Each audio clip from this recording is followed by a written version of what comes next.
Venid y ved.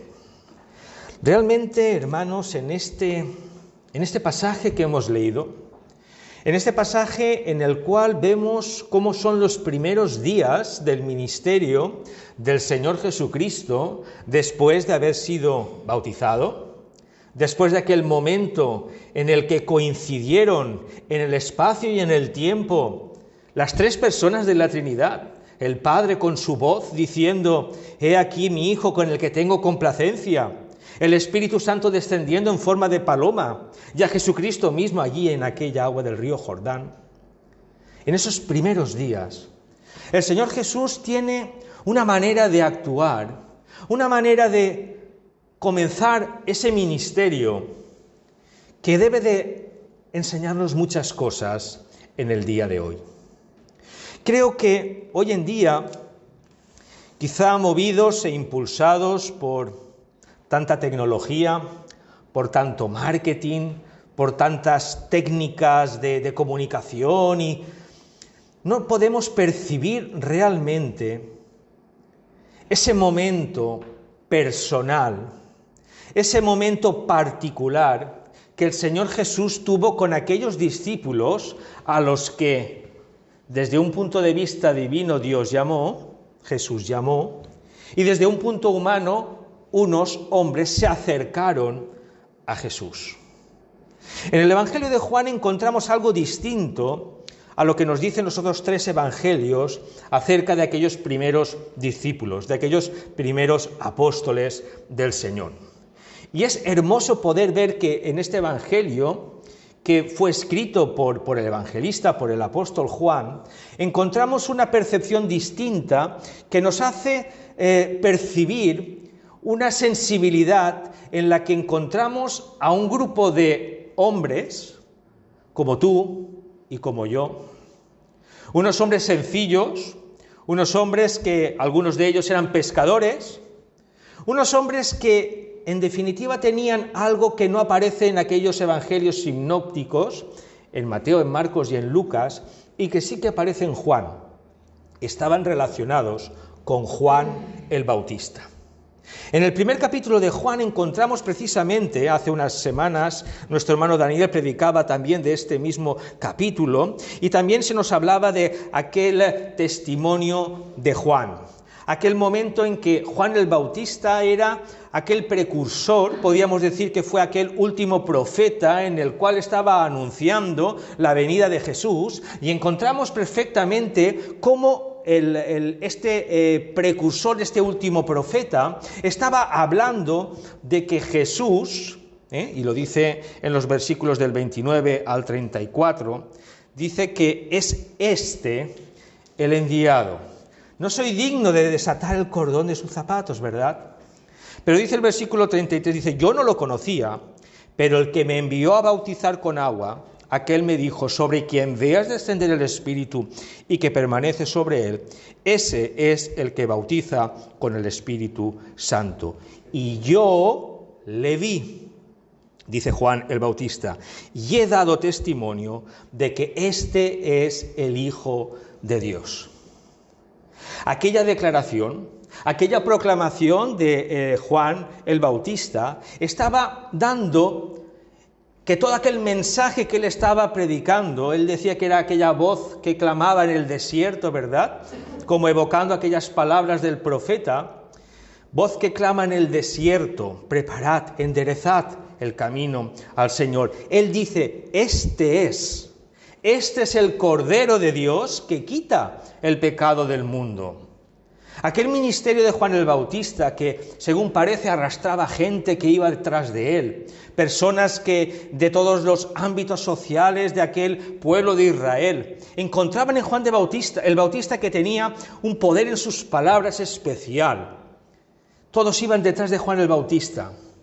Y en cierta manera, estos discípulos que a partir del versículo 35 se nos va a estar diciendo, es decir, el evangelista Juan va a estar contando cómo fueron aquellos contactos entre Juan el Bautista, sus discípulos y Jesús, vamos a ver cómo ellos tienen esa búsqueda de unos discípulos que estaban, digamos, a los pies de Juan el Bautista, pero que Juan el Bautista ve que está terminando su ministerio y está encaminando a todos sus discípulos al propio Jesús, al ungido, al enviado, al Cordero de Dios que quita ese pecado, que es el único que puede quitarlo. Dice el texto, como hemos leído en el versículo 35, el siguiente día otra vez estaba Juan, refiriéndose a Juan el Bautista, y 2 de sus discípulos. Y mirando a Jesús que andaba por allí, es decir, en esos primeros días, en esa primera semana, el Señor Jesús estaba rondando en la zona donde se encontraba Juan el Bautista, y dijo: «He aquí el Cordero de Dios». Le oyeron hablar los 2 discípulos y siguieron a Jesús.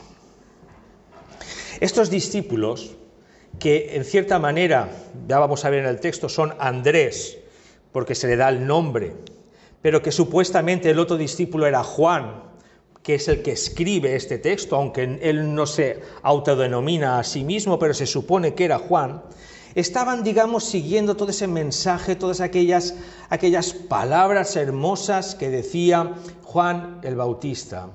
Y cuando Juan el Bautista los enfoca hacia Jesús, aquella búsqueda interior de aquellos 2 discípulos, de Andrés, y permitidme que yo diga Juan, Andrés y Juan están al tanto de que todo aquello que Juan el Bautista iba haciendo de precursor se está centrando en la persona de un hombre físicamente que ellos veían pasar por ahí y al que Juan el Bautista decía: «He aquí el Cordero de Dios». Existe una búsqueda por parte de Andrés y de Juan respecto a quién era aquel Cordero de Dios. Dice que volviéndose Jesús y viendo que le seguía, les dijo: «¿Qué buscáis? ¿Qué buscáis?». Ellos, en cierta manera, tenían esa inquietud interior de querer saber si todo aquello que Juan el Bautista había estado proclamando en la persona de aquel hombre que veía pasar se encontraba la culminación de que sí que era aquel el Cordero de Dios. Había una inquietud interior, había una búsqueda. Cuando alguien se acerca a Dios buscando, cuando alguien se acerca en este caso a Jesús buscando, una búsqueda que realmente es necesaria en el ser humano, porque el ser humano, hermanos, pensemos que realmente desde la caída en aquel Edén estamos incompletos, somos imperfectos, tenemos necesidad de algo. Hay una búsqueda, es como si dijeran, hay un agujero en nuestro corazón que necesita ser llenado y está ahí. Hoy en día, en el siglo XXI, en el mundo de la tecnología, donde parece ser que tienes al alcance la respuesta de cualquier pregunta, el ser humano sigue buscando. Porque el ser humano tiene un vacío en su corazón, un vacío en su vida, que es necesario ser llenado por el único que puede, como dice Juan el Bautista, quitar el pecado del mundo. Tantas y tantas personas alrededor nuestro están buscando. ¿Qué es lo que busca el hombre y la mujer del siglo XXI? La verdad es que en su búsqueda, en sus inquietudes, parece que no están buscando a Dios. Pero cuando uno analiza de una manera profunda esa búsqueda, encuentra de que en su corazón hay una necesidad imperiosa de ser saciado. Y eso la gente busca, pero no sabe ni lo que busca. Aquellos 2 discípulos, en principio, quizá buscaban algo que no llegaban a tener muy claro. Como la gente de hoy en día también busca, pero no sabe, no tiene muy claro qué es lo que buscan. Pero aquí dice, y ellos le dijeron, Rabí, que traducido es maestro, ¿dónde moras? ¿Dónde te hospedas? ¿Dónde vives? ¿Para qué? Porque ellos tenían una necesidad de buscar, de encontrar, más que buscar, de encontrar, de hallar, de poder cubrir su necesidad, su inquietud. Y aquí vemos al Señor Jesús diciendo unas de las palabras que debieran de figurar como lema en nuestras vidas, en las vidas de cada uno de nosotros. Llevar escritos, ven y ve. Jesús le dijo, venid y ved. Ven y te enseñaré no lo mío, sino lo que es Jesús. Ahí Jesús en el presente, en el momento concreto donde se encontraba, les dijo, venid y ved. Y fueron y vieron dónde moraba, dónde se hospedaba. Y se quedaron con él aquel día, porque era como la hora 10. No eran simples discípulos que tenían ciertas dudas y querían, bueno, pues le hacemos las 2 preguntas de rigor, nos la contesta y ya hemos terminado. El escritor da testimonio real, de la experiencia real, de lo que le había acontecido. Por eso digo que era Juan el que lo escribe, porque sabía que se quedaron con él porque era la hora 10.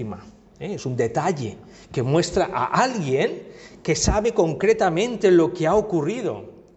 En esa hora 10 ellos se quedan con el Señor Jesús. ¿A qué? A ejercer esas preguntas para cubrir sus inquietudes, su búsqueda, para saciar su corazón. Y tenían todo el tiempo por delante, ¿verdad?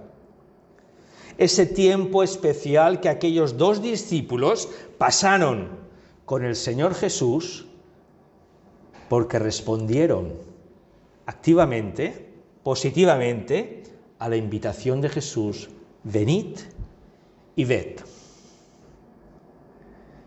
¿Qué es lo que ocurre en la vida de estos 2 discípulos? Nos centramos ahora en Andrés.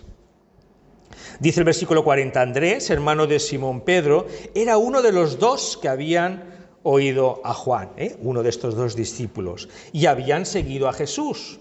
Por lo tanto, habían estado desde la hora 10 con Jesús preguntando. Y dice el versículo 41, Andrés, halló primero a su hermano Simón y le dijo, hemos hallado al Mesías, que traducido es el Cristo. Ya no hay preguntas en su corazón, ya no hay dudas, ya no tiene esa sensación de búsqueda que no se puede encontrar.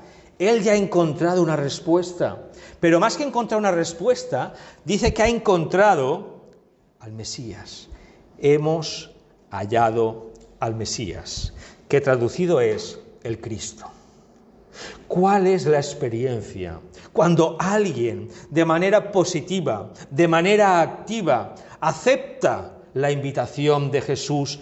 Ven y ve. El Señor colma su corazón. El Señor Jesús responde a sus preguntas, responde a sus dudas, porque es normal que tengamos dudas, que tengamos preguntas, que haya tantas cosas que no llegamos a comprender. Pero el Señor Jesús, lo que dejó bien claro a aquellos 2 discípulos es que Él era aquel que Juan el Bautista decía, el Cordero de Dios que quita el pecado del mundo, el ungido, el Mesías, el Cristo. Y lo primero que hace es ir y decírselo a su hermano Pedro. Curioso, cuando alguien es tocado, cuando una persona que ha aceptado la invitación de Jesús de ir y ver, de descubrir, de recibir de parte del Señor Jesús y recibe ese mensaje, no te permite estar quieto, no te permite estar callado, no te permite esconderte en tu habitación. No, lo compartes. ¿Y qué hizo Andrés? Compartirlo con su hermano Pedro.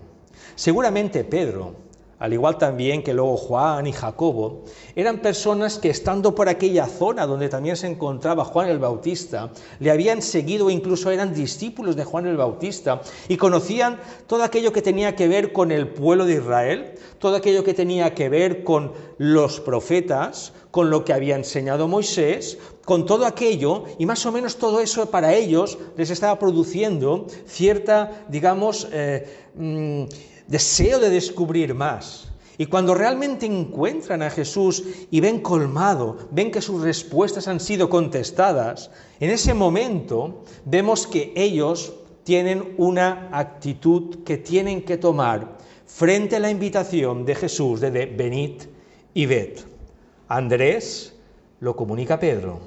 Pedro, que también conocería algo, dice que se acerca allí, dice, le trajo a Jesús, y Jesús mirándole le dijo: tú eres Simón, hijo de Jonás, tú serás llamado Cefas, que quiere decir Pedro. Cuando uno compara, en cierta manera, eso quizás está un poco feo, pero también tenemos la oportunidad de comparar la vida de Andrés y la vida de Pedro reflejada en los evangelios y en las cartas y en el libro de Hechos de los Apóstoles. Podemos ver que Andrés fue el primero que el Señor cubrió sus preguntas, sus necesidades fundamentales, y no fue, digamos, una persona tan popular, por decirlo de alguna manera, como Pedro, o tan importante como Pedro. Pero aquí vemos que el Señor Jesús a Pedro solamente lo que hace es cambiarle el nombre, ¿verdad? Y decirle, no, ahora te llamarás Cefas. No hay nada más. Es una pincelada que aquí el apóstol Juan da y que no tiene nada que ver con lo que los otros evangelios dicen acerca de Pedro. Pero centrándonos en Andrés, porque en este texto, digamos que el que realmente está dando testimonio, el que realmente se está moviendo, el que está de alguna manera aceptando aquella invitación de venir y de ver lo que Jesús tenía para él, es Andrés. Y Andrés parece que tenga una función. Él no sale tanto en la Biblia, ¿verdad? Pero la función de Andrés parece ser llevar a la gente a Jesús. Cuando vemos cómo Andrés en otra parte de la Biblia aparece, y lo que está haciendo es traer a aquel muchacho a Jesús que tenía aquellos 5 panes y 2 peces. Lo trae a Jesús, a un muchacho. También aparece otra vez Andrés, trayendo a aquellos griegos, Andrés junto con Felipe, que también va a salir, trayendo a aquellos griegos que querían ver a Jesús, que querían adorar a Jesús. Andrés trayendo a gente a Jesús. Parece que no sea importante, ¿verdad? Pero qué hermoso es poder llevar a personas a Jesús. Y eso solamente lo puede hacer alguien que ha aceptado la invitación de Jesús de ir y de ver lo que Jesús tiene para él. Porque cuando lo descubres, porque cuando realmente lo haces tuyo ese mensaje, quieres compartirlo. Quieres que otras personas vayan y conozcan lo que tú has conocido, lo que acabas de conocer. Pero también este texto sigue que en otro día, es decir, al día siguiente, dice que Jesús quiso ir a Galilea y halló a Felipe y le dijo, sígueme. Felipe, otro de los apóstoles, otro de los que el Señor de una manera concreta le dice, sígueme. Y Felipe, que era de Betsaida, la ciudad de Andrés y de Pedro, halló a Natanael. Felipe recibió un mensaje quizá distinto en cuanto a que él parece ser que también estaría buscando, pero recibe un mensaje de sígueme, no el mensaje de ven y ve, sino el mensaje de sígueme. ¿Por qué? No sabemos exactamente por qué, pero el Señor Jesús tenía para Felipe otra motivación. Porque el Señor tiene para cada uno un encuentro que en líneas generales, todos aquellos que conocemos al Señor, es igual, es decir, cada uno tiene un encuentro. Pero el Señor tiene para cada uno algo concreto, algo específico. Y siendo miles, millones de personas en este mundo, El encuentro es siempre personal entre Jesús y cada uno de los que se acercan a Él. O te invita y te dice, ven y ve, o te dice, sígueme. Pero lo curioso de este caso es que a Felipe le motivó a hacer exactamente lo mismo que a Andrés. Dice, Felipe halló a Natanael y le dijo, hemos hallado a aquel de quien escribió Moisés en la ley, así como los profetas. Es decir, ha encontrado a Jesús, ha encontrado al Mesías, al Cristo, al ungido, al enviado, aquel el cual los profetas hablaron. En todas aquellas personas que tienen encuentro con Jesús, produce ese mismo efecto, compartir. Yo me pregunto, hoy en día, ¿cómo compartimos? ¿Cómo compartimos ese encuentro que cada uno de nosotros hemos tenido con el Señor Jesús? Yo recuerdo ya que hace 43 años que me entregué al Señor. Y a veces pienso que cuando era un niño, porque yo me entregué al Señor con 10 años, cuando era un niño, hablaba del Señor a mis compañeros de clase, hablaba al Señor, decía lo que había hecho en mi vida, lo comentaba con una fuerza de un niño en aquel primer amor, que muchas veces ahora pienso que ojalá ahora pudiera hacerlo de la misma manera. Y me pregunto, ¿qué es lo que lo impide? Porque todos aquellos que hemos tenido encuentros con el Señor Jesús, no podemos quedar pasivos. Tenemos que hacer como hicieron aquellos discípulos. Porque el ministerio del Señor Jesús comenzó llamando a unas pocas personas. Pero todas esas personas, una a una, han ido extendiendo su testimonio, compartiendo su testimonio, compartiendo su fe, y hoy en día hay miles de cristianos en el mundo, miles de seguidores en el mundo. Y eso, hermanos, no lo hace ninguna iglesia, no lo hace ninguna organización, no lo hace ninguna denominación. Lo hace la experiencia que todos y cada uno de los creyentes hemos tenido con Jesucristo. ¿Por qué? Porque hemos accedido a esa invitación de ir, ven, de mirar, ved, o cuando le dijo a Felipe, sígueme, y le hemos seguido. Algo tan sencillo como aquellas primeras acciones del Señor Jesucristo en aquella primera semana de su ministerio, deben de hacernos a todos y cada uno de nosotros aprender la necesidad de reencontrarnos con ese primer amor que tuvimos cuando conocimos a Jesús. ¿Para qué? Para hacer como hicieron aquellos primeros discípulos. Felipe dice que aparte de decirle, hemos encontrado a aquel a quien escribió Moisés en la ley, así como los profetas, a Jesús, el hijo de José de Nazaret, y aquí parece ya que aquel Natanael se puso un poco nervioso. ¿De Nazaret puede salir algo bueno? Aquí vemos cómo Felipe no quedó callado ante la invitación de a quien había encontrado. Porque muchas veces nosotros nos quedamos callados por temor a que otros nos hagan ese tipo de preguntas molestas que sabemos que nos hacen respecto a nuestra fe, ¿verdad? Muchas veces nosotros nos quedamos sin invitar a alguien porque, madre mía, ¿qué va a decir? Sin embargo, aquí nos enseña que Felipe simplemente expuso lo que había. Dijo lo que había y le dice lo mismo que en algún momento hemos ya escuchado: ven y ve, le dice Felipe a Natanael. Él no entró en discusiones de que si Jesús era de Nazaret, pero había nacido en Belén, que... No. Simplemente ven y ve. Que Natanael tenga su propia experiencia, su propio encuentro con el Señor Jesús. Y así fue. Cuando Jesús vio a Natanael que se le acercaba, dijo de él: he aquí un verdadero israelita en quien no hay engaño. Le dijo Natanael: ¿de dónde me conoces? Respondió Jesús y le dijo: antes que Felipe te llamara, es decir, antes de que Felipe fuera a decirte que vinieras a conocerme, cuando estabas debajo de la higuera te vi. Respondió Natanael y le dijo: Rabí, tú eres el Hijo de Dios, tú eres el Rey de Israel.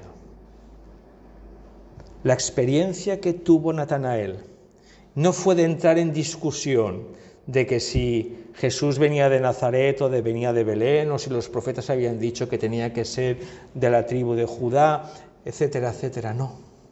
Simplemente Jesús conocía el corazón de aquel hombre, porque Jesús conoce el corazón de todos nosotros y de todos aquellos a los que nosotros podemos decirle: ven y conoce a Jesús, ven y ve tú mismo.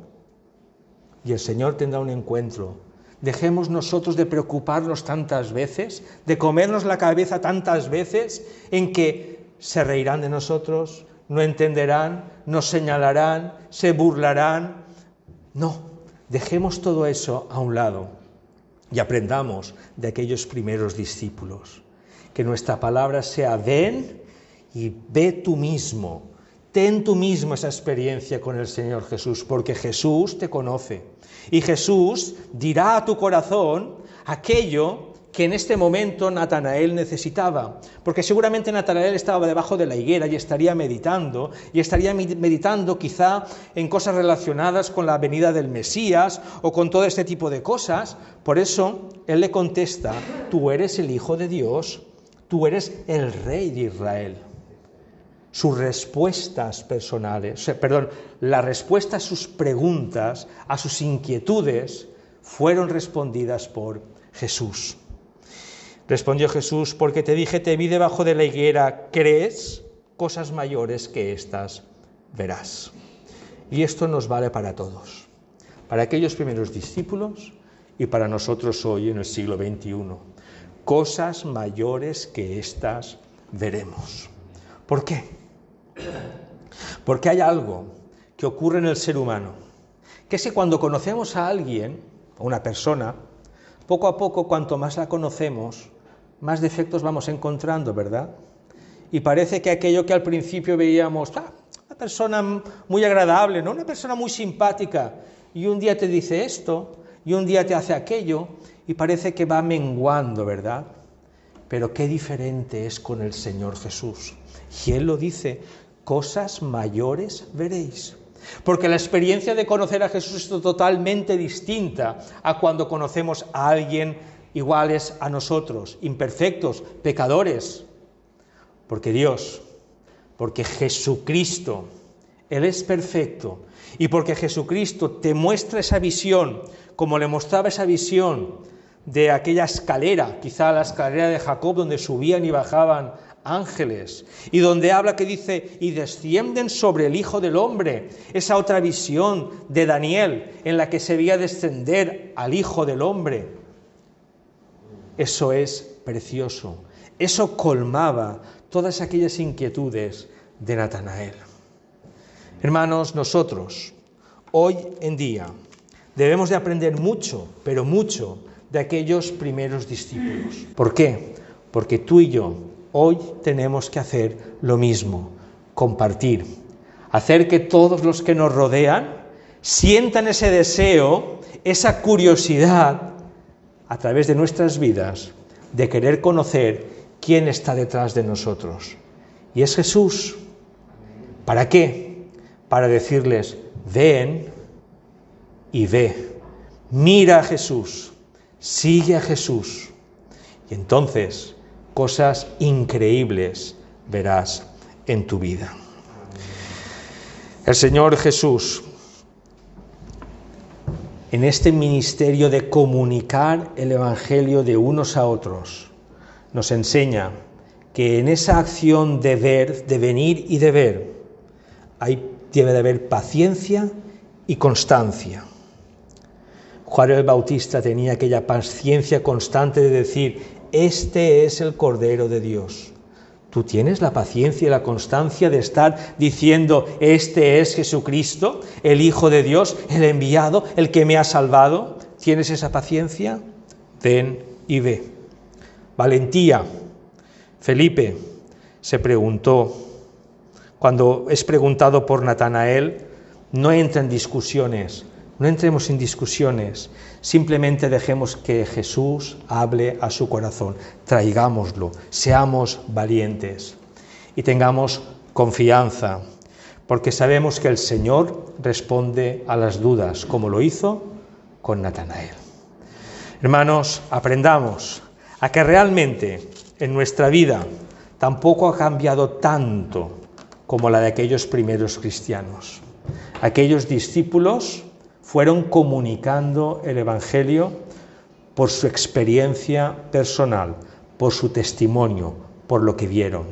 Tú y yo hoy tenemos que hacer lo mismo.